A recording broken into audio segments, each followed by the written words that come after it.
Hello everybody and welcome back. Thank you very much for joining me. My name is Deborah Hatswell and you're listening to BBR Investigations. Tonight I'm sharing with you some of my favourite and most intriguing stories that have been shared with me over the years. One or two of them you may not have heard before. In July 2021, I was contacted by a gentleman whose parents own one of the most picturesque dog grooming salons I've ever seen. The area is a listed heritage site and it has many buildings that date back to the 10th century. The building's made of Yorkshire stone, in the same style as the other Quaker buildings in the centre of Huntly Hole, one of the most beautiful villages on the edge of the North Yorkshire moors. I went up to visit the area after I received an email from a chap who had captured a number of orbs or lights on his CCTV cameras that were installed at home and also at his parents' dog grooming salon. He sent across 3 clips and there is a strange anomaly on them. I'm not sure what they are. And the clips were dated the 24th of July 2021. And there was also a strange clicking noise as the camera flicks between day and night mode. Now, he said, I would like to think that those orbs are the spirit of the dogs that are coming back to a happy place that they liked, but who knows what or who they are. Now, as I said, I don't know what the strange orbs are on the footage, but the clicking noise sounds like energy of some kind. Could a spirit be manipulating the camera? I thought the best thing to do was to go there myself. I took a look and see if I could pick up anything while exploring the village. So I set off with Mark and we crossed the moor and we certainly got more interaction than we wished for. Now, the village is something to behold. It's like stepping back in time. It's so sleepy that still the sheep roam the streets at will. And I say streets, I think there was only 2 of them. There are only 29 buildings there. And at the last count, there were 141 residents. The village is so old, it's mentioned in the Domesday Book, and that's dated 1086. The name Huttonley Hole means a place of burial near a hollow. One of the streams beside the salon is called Ferry. Now, that name would suggest that this has been a place for burial for centuries, an important and ancient place. I wanted to look online before we set off to see what other paranormal experiences had been reported by visitors or locals. I didn't find anything until I stumbled on the story of Sarkless Kitty. I was going to skip the page, but something made me take note. I thought this was just local law, not a true story in any sense of the word. I was taught a lesson that day. Well, 2 actually. The first was never to assume. Kitty was more than real. She was a young girl who had her life taken from her, and due to the times, she was blamed for it. The second was to always set boundaries when I go on an investigation, and I'll explain why later. Now, there are several versions of the story of Kitty. Over the years, as each person wrote about her, they would add a bit on or change a bit.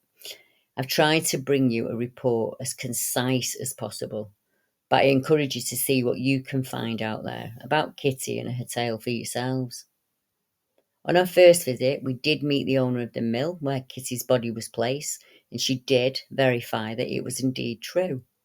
The mill was bought from the original owners just 7 years after Kitty's death, and it had been in the family since that time. I wonder why the original owner sold it. Did they have paranormal activity at home? Or were they involved in the death in some way?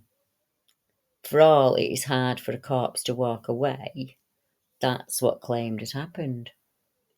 Now, Kitty Garthwaite was a servant girl, and she came from the village of Gillymore. It's only a short walk away uphill. The legend claims that Kitty has haunted the North Yorkshire moors for several centuries now, after throwing herself into the ford at the crossing place. Kitty Garthwaite was engaged to Willie Dixon, who lived in the hamlet of Huttonley Hole. Now, depending on the source, her beau's name changes to Herbert or Henry, and we'll use Willie for continuity reasons. Due to gossip, rumours swirled around the village about Kitty, as many of the wives believed that she was with child, around 7 months in fact. Now, the spiteful women, although said to be godly, also spread the word that Willie had no real interest in marrying her. Kitty waited at the ford for Willie to return with a marriage licence, but sadly Willie never turned up. Heading back to the village, Kitty heard rumours that Willie had been seen that day with the daughter of a wealthy farmer in Castleton, over the moors, and that they were buying a marriage licence. The next time Kitty saw Willie, he was so evasive about where he'd been and who he was with. On May 29, 1787, it is said that the pair met again by the ford for the fateful last time. A quarrel ensued and ended with Willie riding off, leaving the distraught Kitty standing alone by her tree. Now, there were no witnesses to this, and Kitty was seen alone there. The present bridge at Lona was built in 1825, and before that the river had to be forded. On that afternoon, the River Dove was in flood. It was a severe storm that turned the river into a torrent. Kitty had to cross the river to get back home. Now, the next morning, Kitty's body was found. A white sark, a kind of shirt or smock, was found in the pool below the ford. Her other garments were strewn out across 4 fields. Aware of the trouble between Kitty and Willie, villagers concluded that the jilted girl had set off back for Gillimore, but had decided to drown herself in the ford. Distraught, she'd cast off her clothes as she ran to the water, where she plunged in naked, except for her sark. Kitty's body was laid out in the mill at Lona, situated near the ford. The miller's wife, Mrs. Agar, saw to Kitty, and she removed her smock, which locals called a sark, and she hung it out to dry next to the body. Kitty was carefully covered up with some clean sacks, and later that day Willie went to see Kitty, but he discovered her body and her sark had completely vanished. Only the sacks remained, neatly folded in a corner. Willie spent the rest of the day searching for Kitty. He went out on his horse. He called for her everywhere, and at dusk he was seen riding along the old bridle way between Low Mill and Lona. But by the next morning, his horse was found grazing near Lona Mill, and his body, when found, was laying in the same pool in which Kitty had drowned. Sarkless Kitty, as she was then henceforth called, had claimed her first victim. A few weeks later, 2 children from Huntly Hole arrived home breathless, claiming to have seen Kitty sitting at the ford, and that she was stark naked. The children said Kitty was sitting up in a tree, and she smiled down at them and waved her sark as if to beckon them closer. Accused of being dishonest, the parents stated that the children were no doubt liars, and they were scolded and sent to bed. In October of that same year, the horse of a well-known traveller, who was often seen to cross the moors, trotted riderlessly up to the Royal Oak Inn in Gillimore, and the poor man's body was found in the morning, floating in Kitty's pool. Over the next few years, 16 more men in total, all but 2 of them strangers, were drowned in the same spot at the pool. Locals were convinced that Kitty's ghost was startling the men's horses, which reared up and threw the riders. Several local men claimed to have seen Kitty's ghost as they were crossing the ford. The men said Kitty was always seen clutching her sark, and she was naked, and she was sometimes seen sitting in a tree, sometimes running on the banks, and sometimes in the ford itself. Not wanting to be one of Kitty's victims, the local men turned back and fled. But each year, a new victim would be pulled from the ford. But it was the death of the final victim, Kitty's 18th victim, that caused the most upset. For he was not a stranger travelling across the moor. This lad was a popular and hard-working young farmer. His death persuaded people that something must be done, so they ordered a priest to bless the ford and the young man's body. The vicar conducted the blessing with the assistance of 2 of his choristers, one holding a lighted candle and the other ringing a bell. And Kitty's ghost has never reappeared. Kitty's body was found less than 400 metres from the salon where the orbs were captured. The buildings are new. They were built in 2006 using local stone and built in the traditional way, the same way that the existing homes in the village were built before 1650. The Quaker Meeting Hall, for example, was built in 1690.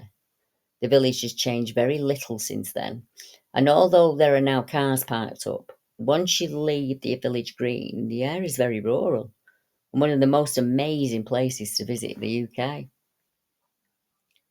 Water and stone hold energy, and as I said, the salon's less than 400 metres from the River Hutton, not much further to the River Dove. And of course, Ferry called Beck is less than 250 metres away. At that time of year in spring, all of the water sources would be full and flowing. They'd be flowing fast as the moors are sat against the Pennine Mountains. Any crossing place would have been dangerous. But if this was true, Kitty's body should have been found much further downstream, not floating where she fell. There should have been signs of injuries as her body moved downriver, hitting any obstacle in its way. Now, there's no mention of marks on Kitty's body, or I am sure the mill owner would have mentioned them. And it was said that Kitty's mother refused to pay for the burial, blaming Kitty for bringing shame on her family. Now, the moors have been the last resting place for humans for at least 10,000 years. They have a strange energy to them, and many a traveller vanished trying to cross them. At night, the moors are a treacherous place. Darkness comes quickly, and many a person's been caught out by this. And in the rapid change of weather, the mist can roll in from seemingly nowhere.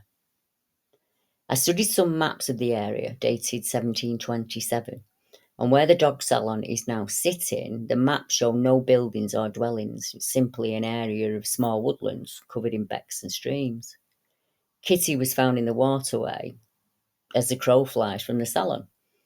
Are the orbs happy passed over pooches, or are they Kitty's victims?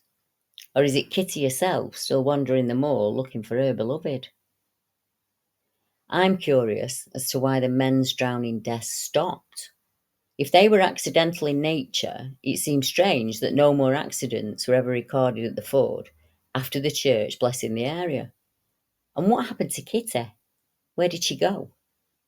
Did Kitty survive and hide until she was able to trick Willie and other male travellers into revenge for her death?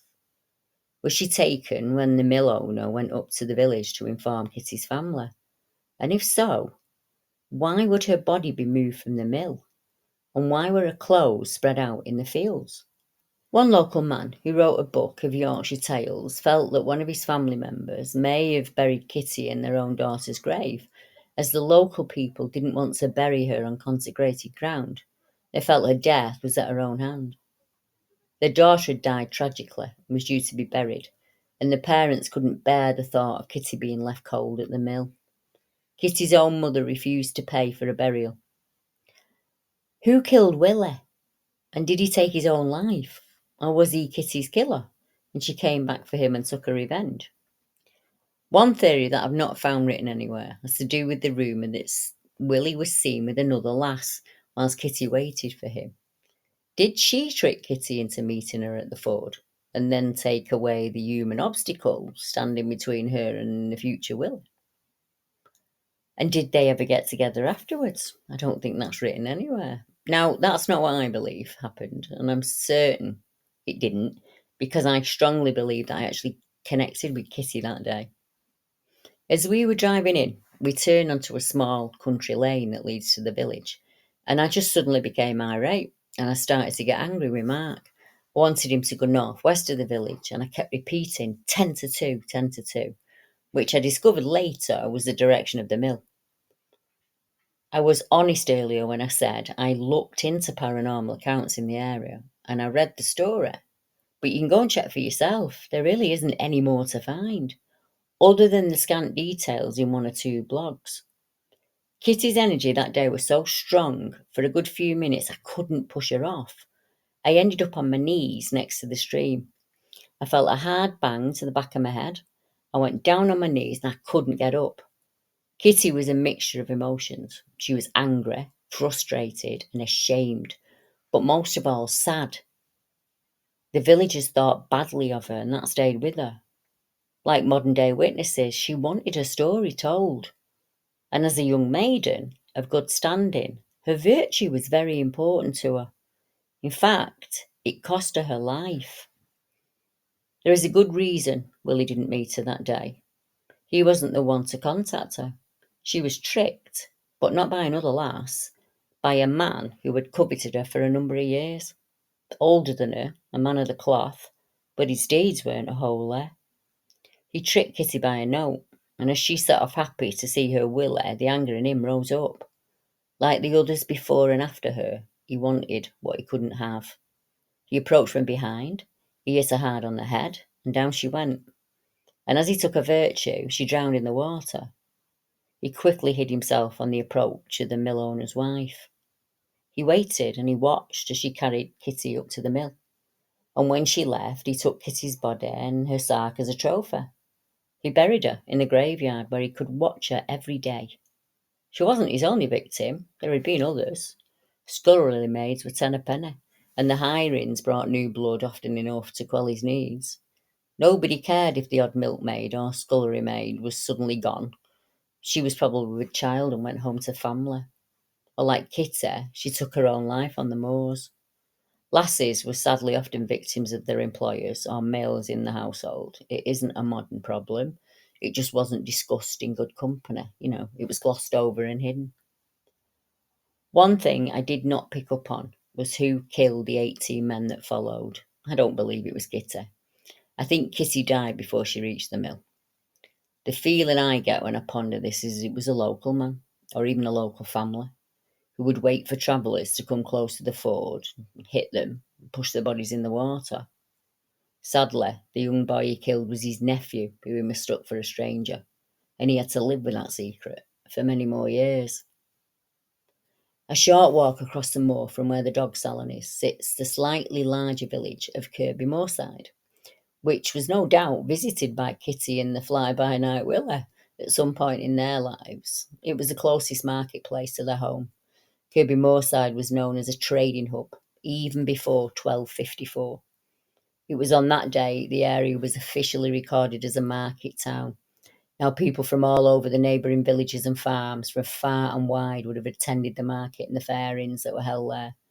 Farmers, tinkers, merchants, landowners, peddlers, craftsmen, women, all sold their wares. They'd shop for goods, they'd meet friends and loved ones, and also find employment or your future love. For some working class people, they would only be able to attend the market on their one afternoon off each month. Whilst researching Kitty's case, I came across a landlord who was based at one of the village pubs at Kirby Moorside, and he and one fellow innkeeper saw small footprints form on the wet stone floor. He said, "Many years ago, when I was a landlord of the White Horse, Kirby Moorside, I'd sometimes go over to see Steve, my friend, who was the landlord of the Black Swan, to see how his night had gone. We'd normally just chat about the night in general. One night when I went over, he was mopping the floor behind the bar when I arrived. We were standing there chatting for a few minutes when Steve noticed some small footprints that had started to show up on the wet stone floor. The footprints were the size of a small child's foot. Whatever was leaving them walked right up to where we were both stood talking, and then they walked away again. It was very strange." Now, if that's not creepy enough for you, I'm sure that my next report will suffice. On the 24th of February 2023, I received a message from a person who read about me and my reports and what I do and read it. And they got in touch and they said, "We live in Nottingham on the outskirts. And last night, around midnight, my eldest daughter, who's 18, saw something we can't easily explain. She was standing in our kitchen with her back to the kitchen window. And the window overlooks a small yard by the side of the house, which opens up into a small enclosed back garden. And as she turned, she saw a long, bony arm with very pale skin reaching up to the window towards the part that opens. She stood for a second to register what she was seeing and watched as it moved upwards slowly. She said you could see the joints in each finger, and it had 5 fingers, she believes, and a thumb. We believe in ghosts. We've seen things we can't explain over the years. But my daughter's absolutely positive that this was living, not human. The arm was longer than a normal arm. In order for it to reach so far up without her seeing a shoulder or a head, it must have been long. The kitchen light was on, And we did check to see if there were reflections that could explain it, but she's adamant that this thing was outside. We locked all the windows and doors. We brought my 7-year-old through and slept in my bedroom at the front of the house. I've never seen her so shaken.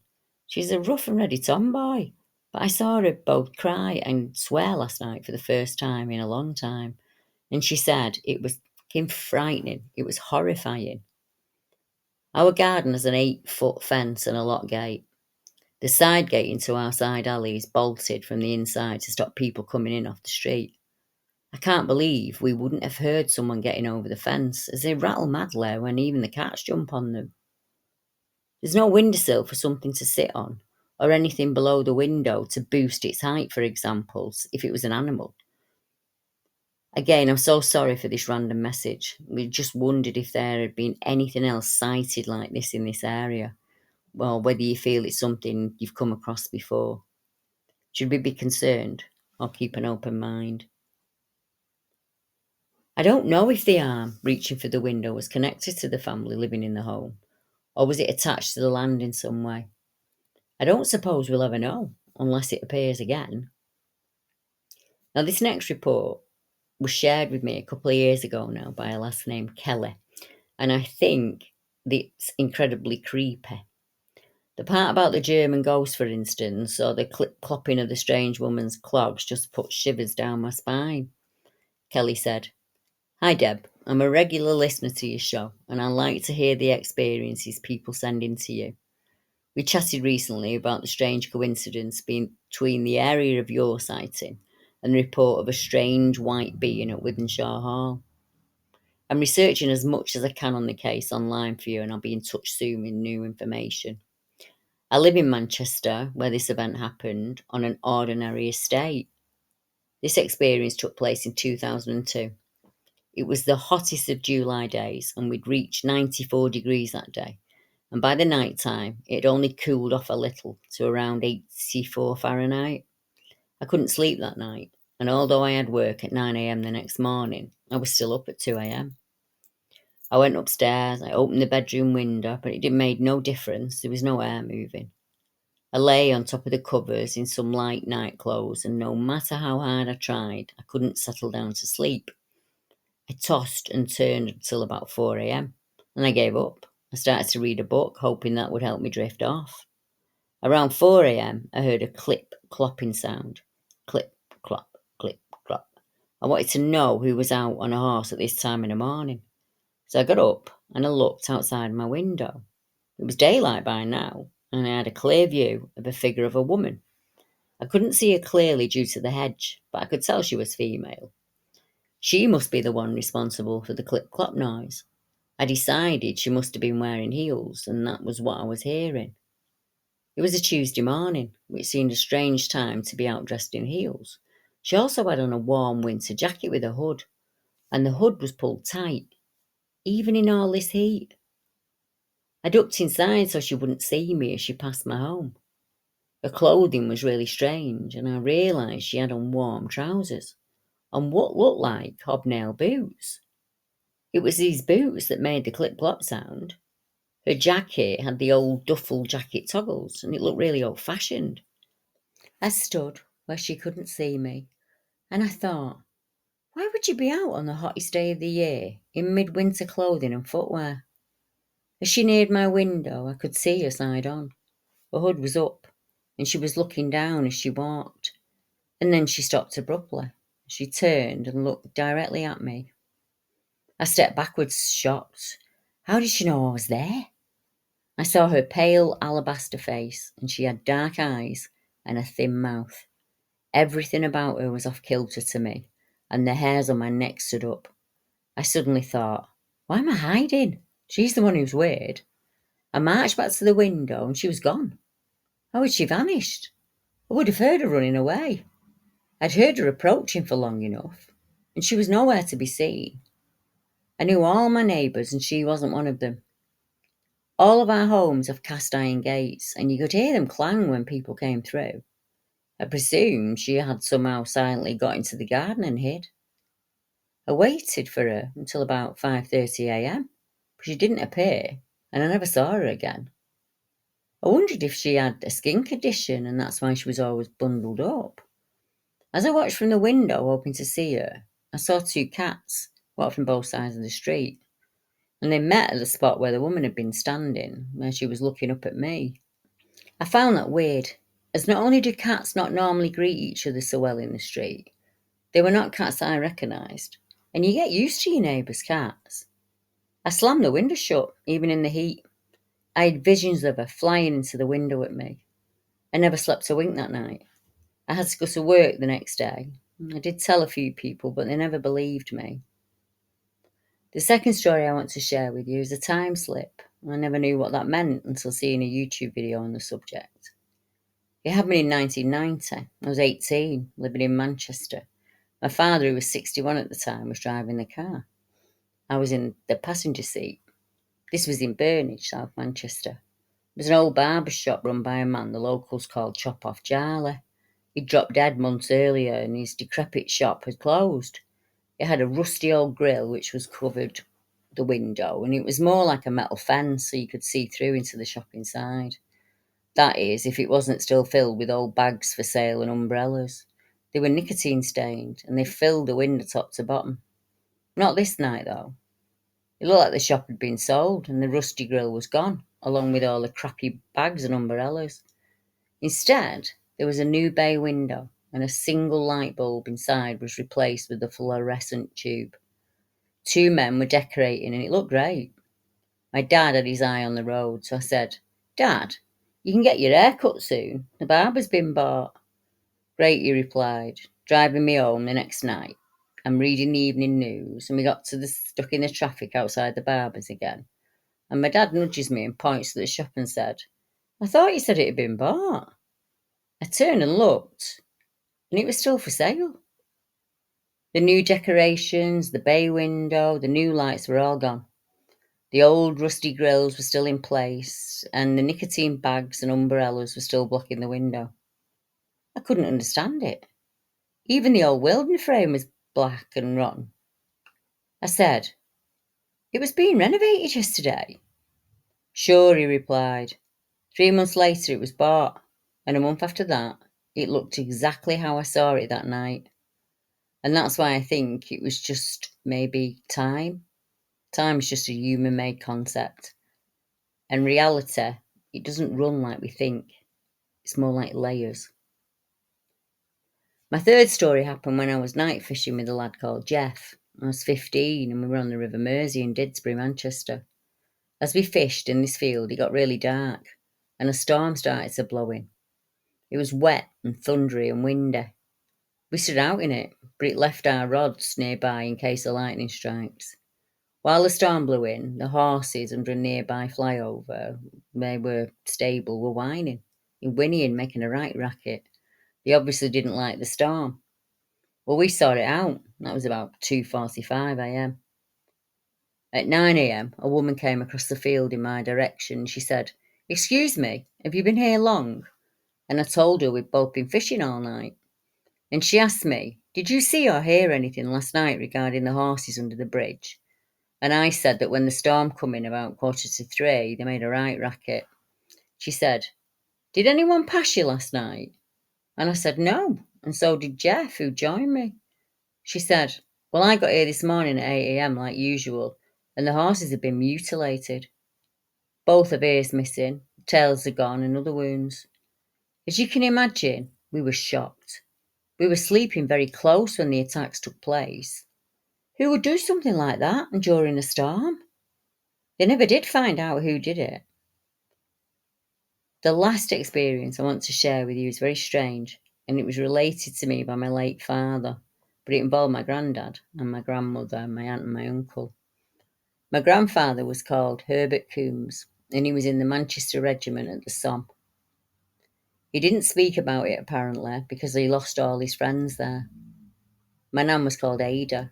My father was born in 1931 and he was one of 14 kids. This incident occurred before he was born, in the early 1920s. My granddad had survived the Battle of the Somme, but he was also injured by shrapnel. He returned home with wounds and he had to find work, regardless of this, when he returned from the First World War, So he became a window cleaner. He settled in Stretford near the Bridgewater Canal. My grandparents lived in a terraced house with 2 kids at this point, Ken aged 5 and Joyce aged 4. And every night the kids was rushed downstairs claiming the wardrobe doors were opening and closing on their own. As they screamed and ran down the stairs, the next door neighbour would hammer on the wall due to the noise. This happened every night. My granddad would see them to bed and show them that there was no bogeyman in the wardrobe. Then the kids started running downstairs screaming, each saying something had ripped the blankets off the bed they shared. Every night the wardrobe opened and the blankets went flying, but my grandparents didn't believe them. And the neighbour kept hammering on the wall because of the noise, and my granddad feared being reported and evicted. Seeing the kids to bed again, he went next door and apologised, saying the kids are playing up and they've been told to behave, so can you just stop knocking on the walls? It's driving us mad. The old man replied, I thought it was you knocking. I thought the war had sent you a bit balmy and I'd been too afraid to say anything. He said the noise was coming from the chimney stack that they shared. My granddad went white. He suddenly realised there was actually something in the house. He came back in. He didn't tell my nan what the neighbour had said. He just assured her that everything would be fine. That night, with the kids finally asleep and my gran in bed, he sat downstairs by the coal fire. Suddenly the room grew cold, and he felt a presence behind him. In broken English, a German voice said, I'm the soldier you shot in the war. Don't turn around because I'm not a pretty sight, but I just want you to know that I bear you no malice. My granddad was petrified, and no way was he turning around. The German soldier added, Tomorrow night, I'll meet you here by the fire and shake your hand, and if you do this for me, I'll go. The room grew warm again, and my granddad ran upstairs to cower under the covers. My granddad spent the night under the sheets until daylight, and the next morning they left everything behind. He moved them all out and into another house near Manchester United's ground. He swore that if he'd met that German by the fire, then it would have been the last thing he ever did. Personally, I wonder if it was PTSD, but it doesn't explain the kids' wardrobes or the blankets every night or the hammering on the walls. My father asked him in later years if he could have killed the soldier, and my granddad said, Yeah, I shot people in the German trenches. We all did. It was war. That one really moves me because it just, talking about the streets, I recognise all of them. Salford was exactly the same, and where I lived, it was heavily bombed because the port, we have an inland port, don't we, there? So I remember living in the little terraced houses, and there was just bomb sites. We used to play in them when we were kids. In our next tale, imagine being a 16-year-old boy out on your own in a rural area when you suddenly stalked through the woods by something.